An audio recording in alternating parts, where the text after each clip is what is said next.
الله عليه وسلم وعلى آله وأزواجه وذريته وأصحابه الكرام. شيء لله لهم الفاتحة. أعوذ بالله من الشيطان الرجيم. بسم الله الرحمن الرحيم. الحمد لله رب العالمين الرحمن الرحيم مالك يوم الدين. إياك نعبد وإياك نستعين اهدنا الصراط المستقيم صراط الذين أنعمت عليهم غير المغضوب عليهم ولا الضالين. Bismillahirrahmanirrahim. Bab fadlus salatil maktubah, bab menerangkan keutamaan salat wajib, fadilah salat 5 waktu. Bismillahirrahmanirrahim. Qala Allah Ta'ala, inna salata kanat 'alal mu'minina kitaban mawquta.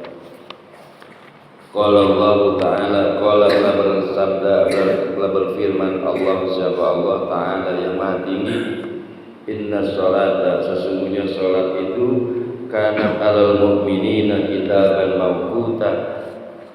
Kanat 'alal mu'minin, ada atas orang beriman itu, salat itu diharuskan atas orang beriman, kitaban ay mafruḍan, diwajibkan, mawquta, waktunya sudah diwajibkan, miqdaron, waktuha, sudah ditentukan waktunya.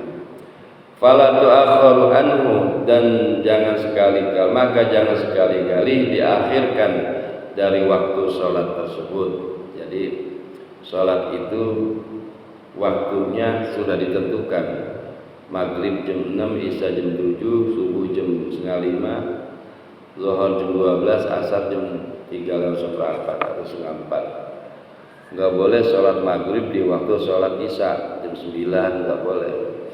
Jadi sholat maghrib waktunya jam 6 maghrib. Qala Allah Ta'ala, Allah Subhanahu wa Ta'ala berfirman, ya ayyuhalladzina amanu, wahai orang-orang yang beriman, la tulhikum amwalukum wala auladukum an zikrillah, janganlah menghalangi kalian apa harta-harta kalian, amwalukum wala auladukum, dan juga anak-anak kalian menjadi penghalang kepada kalian, an zikrillah, dari mengingat Allah. An zikrillah ini artinya apa? Ai as-shalawatul khamsi, adalah salat 5 waktu. Jadi ketika dipanggil oleh Allah melalui azan, maka segera datangi. Wa may yaf'al dzalika fa ulaika humul khasirun. Wa may yaf'al, dan barang siapa yaf'alu, ya orang yang melakukan itu, melakukan melalaikan atau tidak menanggapi atau menjadi penyebab menjauh daripada berzikir kepada Allah atau sholat kepada Allah, karena terhalang oleh harta kita, karena terhalang oleh anak-anak kita, faulaika humul khasirun, maka mereka itu semua al-khasirun, orang-orang yang merugi. Ya. Sebetulnya kalau dalam sekali panggilan azan datang sholat, udah Pak, nggak ada beban. Ya, coba jadul waktu sholat Isya, nggak sholat Isya. Memang kita dikerjain malam-malaman, tapi pasti kita dimakan sama waktu. Ada aja tuh Pak. Ya, makanya kalau orang sholat terus ketinggalan, rasanya nggak tenang itu. Tenang nggak? Udah ninggalin sholat? Nggak tenang. Nggak tenang gimana? Oh gitu, ya bagus. Oh iya, mantep ya. Itu namanya udah kelas beriman. Jadi kalau kita ninggalin sholat merasa nyaman, bahaya itu Pak.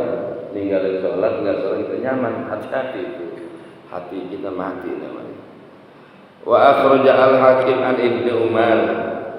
Wa akhraja, dan telah mengeluarkan siapa yang hadis al-Hakim, Imam Hakim, an Ibnu Umar, dari Abdullah bin Umar radhiyallahu anhuma, qala Rasulullah sallallahu alaihi wasallam, awwalu ma iftaradallahu ala ummati as-shalawatul khamsi.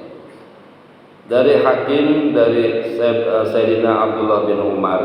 Abdullah bin Umar ini anak daripada Sayyidina Umar bin Khattab, namanya Abdullah bin Umar radhiyallahu anhuma, semoga Allah meridhai kepada keduanya, radhiyallahu anhuma, Abdullah bin Umar dan Imam Hakim. Qala mereka telah berkata, qala Rasulullah sallallahu alaihi wasallam, Rasulullah bersabda, begini sabdanya, hadisnya, awwalu ma iftaradallahu ala ummati as-salawatul khamsi. Awwalu ma iftarada, yang paling pertama kali iftarada, mewajibkan siapa Allah, iftaradallahu ala ummati, yang paling pertama kali Allah mewajibkan atas umat saya, kata Nabi, as-salawatul khamsi, adalah sholat 5 waktu. Yang pertama kali diwajibkan adalah sholat 5 waktu. Puasa belakangan, haji belakangan, zakat fitrah belakangan, sholat 5 waktu. Kalau syahadat itu 1 kali pas umur hidup kalau masuk Islam. Wa awwalu ma yurfa'u min a'malihim, wa awwalu ma yurfa'u, dan yang paling awal, yang paling pertama, yurfa'u, sesuatu yang diangkat oleh Allah Subhanahu wa taala, min a'malihim, daripada amal ibadah mereka, as-shalawatul khamsi, adalah salat 5 waktu. Yang pertama diwajibin salat, yang amal yang diangkat paling pertama adalah salat. Puasa belakangan, haji belakangan, sedekah belakangan, zikir belakangan, terus silaturahmi belakangan, terus apalagi banyak ibadah-ibadah yang lain, tapi yang diangkat duluan adalah sholat. Lah kalau nggak sholat, yang lain gimana ngangkatnya? Ya kan? Itu Pak. Makanya sholat itu sesibuk apapun kita itu kadang sholat kalah sama HP Pak. Ya, HP bunyi, prata-prata, mana? Gitu. Lagi makan itu Pak masih bisa ngangkat HP, lagi makan. Tapi lagi panggilan azan, lagi bengong aja kadang-kadang nggak datang itu, benar nggak? Allahu Akbar, bengong di depan rumah, mikirin apa Pak? Ya kan? Tapi ketika lagi makan ada HP, sambut. Panggilan manusia begitu respon. Tapi ketika panggilan Allah kita kurang respon. Nanti ada itu Pak, pertanggungjawabannya. Amal yang paling pertama diangkat oleh Allah adalah sholat 5 waktu, dan amal yang paling diwajibkan pertama kali adalah sholat 5 waktu. Wa awwalu ma yus'aluna min a'malihim, wa awwalu ma yus'aluna, dan yang paling awal, yang paling pertama kali, yus'aluna, nanti ditanya oleh Allah, min a'malihim, daripada amal-amal mereka, adalah as-shalawatul khamsi, adalah sholat 5 waktu. Yang ditanya pertama kali juga sholat 5 waktu, bagaimana sholatnya itu Pak. Berarti penting ini Pak. Amal yang diwajibkan pertama kali adalah sholat. Amal yang diangkat derajat, diangkat ke langit daripada ibadah yang lain tentang sholat. Yang diangkat langsung Pak. Yang diangkat duluan ya, puasa belakangan, ngaji belakangan, zikir belakangan, sholawat belakangan, sedekah belakangan. Tapi sholat ini yang paling pertama diangkat. Terus wa awwalu yus'aluna, yang ditanya pertama kali adalah sholat. 3 di sholat. Yang paling pertama diwajibkan, yang kedua yang diangkat pertama kali, yang ketiga yang pertama kali ditanya oleh Allah daripada amal-amal ibadah yang lain, yang paling pertama adalah tentang sholat. Faman kana doyya'a syai'an, faman kana, maka barang siapa ada bagi orang tersebut, doyya'a syai'an, yang melalaikan apa itu? Melalaurat itu apa ya? Lalaurat apa? Lalaurat tadi adik. Lalaurat itu mau gagal itu apa namanya bahasa ini? Iya, awang-awangan ya. Agak males-malesan. Doyya'a itu melalaikan gitu. Enggak getun. Barang siapa yang melalaikan atau tidak serius melakukan sholat ini, atau ada yang lemah gitu Pak. Minha yaqulullah ta'ala, apabila ada sesuatu yang kurang bagus dari sholatnya ini, atau lemah atau lalaura, yaqulullah ta'ala, maka yaqulu, berkata siapa Allah ta'ala, tabaraka wa ta'ala, yang maha suci dan maha luhur, unzuru hal tajiduna li'abdi nafilatan min sholatin tatimmuna biha ma naqasa minal faridah. Jadi kata Allah, ketika sholat kita kurang bagus nih, sholatnya nggak bagus tadi, nggak khusyuk, bacanya belepetan, terus sholatnya juga wudunya kurang lebih bagus umpamanya, atau sholatnya mikirin kemana-mana, badannya di masjid hatinya di rumah, enggak nyambung. Apa kata Allah ketika mau dihisab nanti Pak? Unzuru, coba lihat, unzuru, lihatlah kata Allah pada malaikat, unzuru, coba lihat, hal tajiduna, apakah terdapat di dalam mereka, li abdi, bagi hamba saya ini, nafilatan min sholatin, ibadah sunnah dari sholat, ibadah sholat sunnah dia ada enggak? Ya, sholat wajibnya kurang bagus, coba lihat sholat sunnahnya ada enggak, gitu maksudnya Pak. Ya kan, sholat sunnah qobliyah, sholat sunnah ba'diyah, sholat sunnah masuk ke masjid, rawatib, hajat, macam-macam Pak. Itu ya, sholat sunnah taubah, kalau pernah sholat sunnah taubah, berarti harus minimal seumur hidup sekali tuh Pak. Apalagi setiap hari, ya, setiap hari sholat sunnah taubat 2 rakaat. Ayat pertama baca kuliah, ayat kedua baca kulhu, itu Pak, rutinin Pak. Karena orang yang sholat sunnah taubat setahun sekali aja masih dihargai sama Allah, apalagi yang setiap hari barengin qobliyah atau ba'diyah terus sholat sunnah taubat gitu. Usolli sunnat taubati rakaataini lillahi ta'ala. Usolli niat sholat sunnah taubat 2 rakaat karena Allah Ta'ala. Taubat itu ya kembali sama Allah Pak. Ya, orang balik sama Allah, insya Allah Pak, hati kita jadi lembut.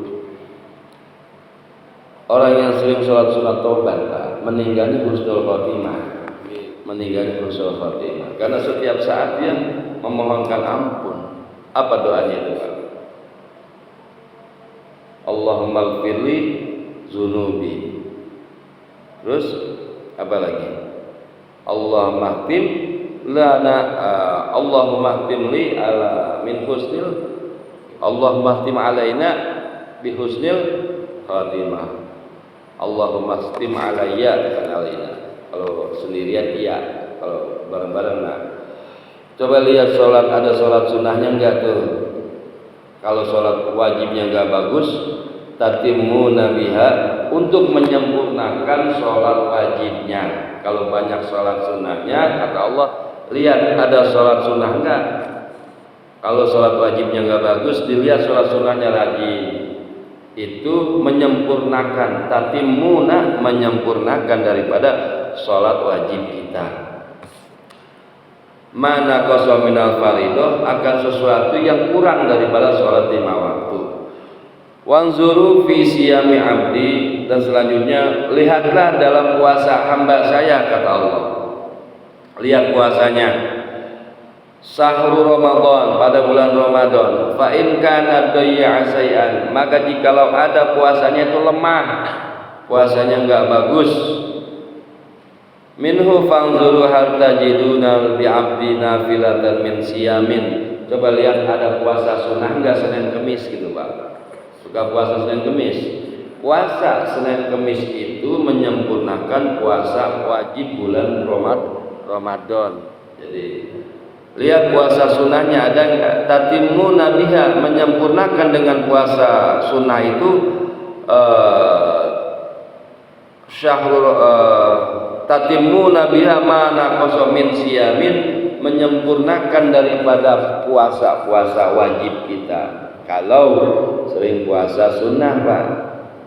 Haji Adu puasa sunnah Senin Kemis. Hah? Langka berarti nggak pernah ya. Senin Kemis itu puasa yang dilakukan oleh Nabi, yang dicontohin oleh Nabi. Boleh Pak, saya niat puasa hari Senin karena Allah Ta'ala gitu Pak. Ya, niatnya kayak gitu. Saya niat puasa hari Kamis karena Allah Ta'ala, udah begitu sah. Wanzuru fi zakati abdi, dan lihatlah di dalam zakat hamba saya. Fa in kana dayya asai'an minha, maka jikalau ada zakat fitrahnya itu lemah, zakat fitrahnya dari beras tebusan, sementara dia makannya beras rojo lele, tapi zakat fitrah pakai tebusan, pantas gitu Pak. Sedangkan zakat fitrah itu adalah makanan yang terbaik kita makan, dizakatin Pak. Jangan pakai beras tebusan. Kita makannya beras Cianjur, kita bagi zakat fitrah pakai beras tebusan. Berarti kan gak seimbang, Pak. Itu masih Allah ampunin, masih Allah maafin. Apa kata Allah? Fanzuru, maka lihatlah, periksa kata Allah. Hal tajiduna li'abdina filatan min shadaqatin. Apakah terdapat dalam hamba saya itu sodakoh yang sering dia lakuin? Sodakoh sunnah, ya sodakoh sunnah Pak, beda dengan sodakoh wajib. Kalau sodakoh wajib itu gini, besok saya kalau ini bulan haji kapan Pak? Bulan haji kalau bulan haji saya mau sedekah kambing, itu wajib jatuhnya Pak? Iya, sedekah kambing itu nazar Pak jatuhnya, itu wajib. Ya, jadi sedekah yang kita lakuin itu untuk menutupi zakat fitrah kita. Kalau ada zakatnya enggak bagus. Anak saya kan 5 dikali 3 liter kan 15 liter ya. Kalau beras sekarang 12.000 udah berapa Pak? Berapa? Hah? 200.000 ya. Beli beras tebusan murah kan? Pakai beras tebusan aja itu. Ya. Nah, itu yang enggak boleh, enggak bagus, Pak. Fayukhadhu masruran wa illam yajid lahu syai'un min zalika amarat zabaniyah ta'khudhu bi yadihi wa rijlihi summa yaqdhifu bihi finnar. Kalau enggak ada sholat sunnahnya, kalau enggak ada puasa sunnahnya, kalau enggak ada sedekah sunnahnya, kata Allah,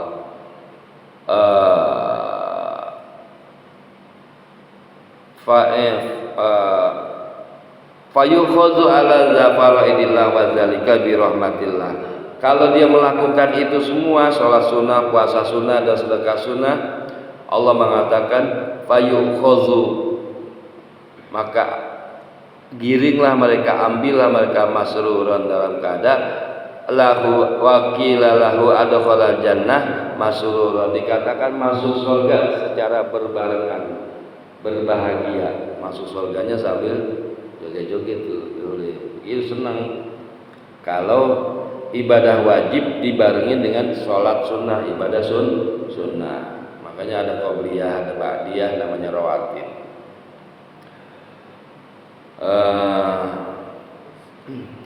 Selanjutnya, apa fungsinya sholat Dodi?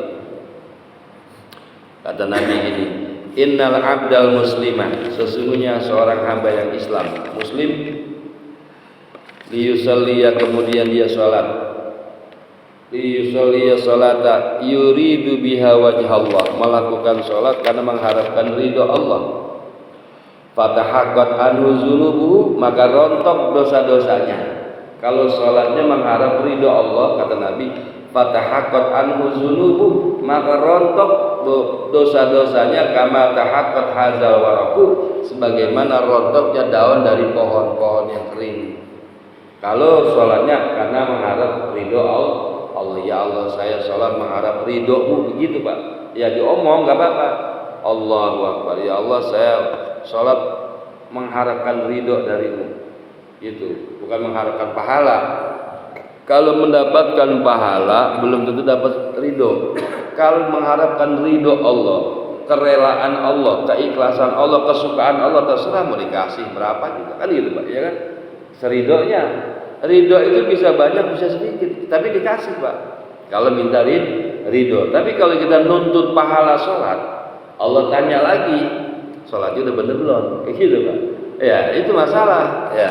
Makanya dalam ibadah kita jangan ngarepin pahala, tapi ngarepin cuma satu, mengharap ridho dari Allah Subhanahu wa taala. Salat sunnah mengharap ridho, ngaji mengharapkan ridho, puasa mengharapkan ridho, sedekah mengharapkan ridho. Kalau ngarepin pahala Pak, ini bandingannya sekian, ini sekian. Memang dinilai miliaran pun buat kita nggak ngaruh Pak. Jadi umpamanya sholat sunnah ba'diyah maghrib pahalanya 1 miliar, hitungan doang nggak ngaruh. Tapi kok ini hadiah 1 miliar, kira-kira berebut nggak? Berebut gitu. Jadi kita mengharapkan ridho Allah. Kalau kita sholat mengharapkan ridho Allah, patahakot rontok dosa-dosanya bagaikan rontoknya daun kering. Nah sekarang orang ketika sholat ya, dosa itu ada di mana? ketika kita sholat itu dosa ada di mana? Begini kata Nabi. Wa Tabrani wal Baihaqi, hadis diriwayatkan oleh Imam Tabrani dan Imam Baihaqi an Ibnu Umar, dari Abdullah bin Umar, innal abda idza qama yusalli ata bi dzunubihi kullaha. Innal abda, sesungguhnya manusia, idza qama, apabila dia berdiri, yusalli, kemudian dia salat, berdiri buat salat ya, ata bi dzunubi, datang membawa dosa-dosanya ketika salat, kullaha, semuanya, fawada'at ala ra'sihi fawudi'at, maka diletakkan dosa-dosanya itu di kepala, dosa ditaruh di sini ya kan, wa atiqaihi, dan di pundak, jadi dosanya dijunjung sama dipanggul ketika kita udah berdiri salat. Allahu Akbar, Allah meletakkan dosa-dosa kita di kepala kita dan di pundak. Fakullama raka'a aw sajada, maka dia ketika dia ruku, raka'a aw sajada, atau dia sujud, tasaqatat anhu dzunubuhu, maka berguguranlah, berjatuhanlah dosa-dosa yang di kepala dan di pundak. Tasaqatat, berguguran, jatuh Pak. Jadi ketika kita ruku atau sujud kan merutuk, logikanya sesuatu ditaruh di sini Pak, ya kan? Ini nih, anggap aja ini dosa ditaruh di sini, ini taruh di sini. Ketika kita begini jatuh nggak Pak? Begitu modelnya. Jadi dosa itu jatuhnya kalau ditaruh di sini ketika dia sujud atau ruku, jatuh, ini dosa. Di sini taruh. Ketika kita ruku, nah, rontoklah, jatuhlah dosanya bagaikan daun-daun kering. Itu begitu Pak. Jadi ketika kita sholat itu dosa udah ditaruh di sini. Makanya setiap sholat itu kafaratul lima bainahuma. Sholat itu menghapus dosa dari waktu maghrib ke waktu isya. Iya kan? Tadi kita mungkin kalau maghrib ke isya nggak buat dosa ya. Dari asar ke maghrib punya dosa nggak kita? Punya dosa. Ketika kita punya dosa dari asar ke maghrib, melakukan sholat maghrib, dosa dari asar ke maghrib jatuh ketika kita ruku atau sujud, itu maksudnya. Wa qala Muslim an Utsman radhiyallahu anhu, hadis dari Imam Muslim dari Sayyidina Utsman radhiyallahu anhu, apa kata Nabi, ma min imri'in muslimin, tidak ada seorang pun dari orang Islam yahduru sholatan maktubatan, menghadiri atau melakukan sholat 5 waktu. Sholat 5 waktu yang sering kita lakuin, apa kata Nabi, bi bayusinu wudu'aha, maka dia memperbagus wudunya bagus ya. Enggak ada alasan zaman sekarang wudu airnya sedikit, airnya kering, enggak ada Pak, ya kan? Banyak air. Cuman belajar dulu, atau kalau belajar lihat orang yang bisa memperbagus wudunya, wa khusu'aha, dan khusyuknya, wa ruku'aha, dan rukunya. Kenapa Nabi ruku yang dibawa? Berarti ada masalah orang dalam ruku Pak. Ruku tuh begini posisi Pak, nggak boleh begini. Ini harus rata. Dan ruku nggak boleh tangan kelewat daripada dengkul. Paham nggak? Begini ruku. Itu nggak boleh Pak. Aja di sini, tutup. Dan tangannya begini, nggak boleh begini Pak. Nggak boleh. Begini nggak boleh, harus menggenggam gitu Pak. Ininya. Di atas gini nggak boleh, di atas mata atas tuh jengkol-jengkolan nggak boleh. Harus dipegang loh dicangkrem. Iya, jadi tahanan itu. Jangan begitu. Iya gitu. Ya, rukuknya. Terus illa kanat lahu kafaratun lima qablaha. Kecuali salatnya itu kafarah sebagai penghapus dosa yang telah lalu. Dosa dari asar ke maghrib terhapus kalau salatnya khusyuknya benar, rukunya benar, dan wudunya benar. Terus minaz dzunubi ma lam ya'ti kabiratan, selama dia tidak melakukan dosa besar, itu diampuni dosa kita. Dari maghrib ke isya udah danta kan? Ada dosa nggak kita hari ini? Dari maghrib ke isya ada dosa nggak? Nggak ada. Dari maghrib ke isya, dari tadi apa sekarang ini kita kan ngaji Pak, masa orang ngaji berdosa, ya kan? Enggak, dapat pahala. Nanti dari isya ke subuh itu mungkin banyak dosa Pak, ya kan? habis ngaji ngomongin orang 40 hari ya Pak, sholat kita ditolak oleh Allah Subhanahu wa taala.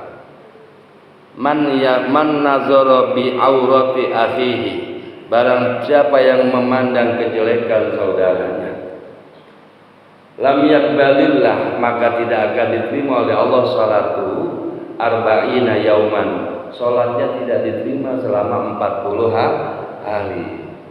Walam tustajab lahu da'watuhu arba'ina sobahan, dan walam tustajab, dan tidak akan diijabah da'watun, doanya itu arba'ina sobahan, 40 subuh, 40 hari Pak. Baik Pak ya, kalau kita habis sholat ngomongin orang, itu baik-baik lah Pak. Habis sholat ngomongin orang, habis ngepul, habis bayar ngomongin orang 40 hari ditolak, kita capek kan Pak ya. Nah kalau kita pegangannya ke situ Pak, baru sholat, inna sholata tanha anil fahsya wal munkar. Sholat bisa mencegah perbuatan keji dan munkar. Karena apa? Ketika kita membuka kejelekan orang, nggak jadi, sholatnya tolak 40 hari, doanya ditolak selama 40 hari, doa tidak diijabah 40 hari, dan sholat pun ditolak selama 40 hari. Jadi imam dia batal imamnya, karena masa 40 hari itu lama Pak. Tuh bahaya Pak ya, susah jadi orang. Iya, kudu gimana? Ya udah diam, jangan bicara yang nggak penting, jangan ngomong, apalagi sampai menghancurkan atau menyakiti orang lain. Itu namanya fungsi sholat Pak. Ya, paham ya Pak? Nah kalau kita masih sholat masih seneng aja menjatuhkan orang lain, ngejelek-jelekin orang lain, merusak nama orang lain, ya ditolak sholatnya 40 hari. Doanya tidak diijabah selama 40 hari. Mau kiai, mau habib, mau ustaz, mau orang biasa sama Pak. Karena gelar itu penciptaan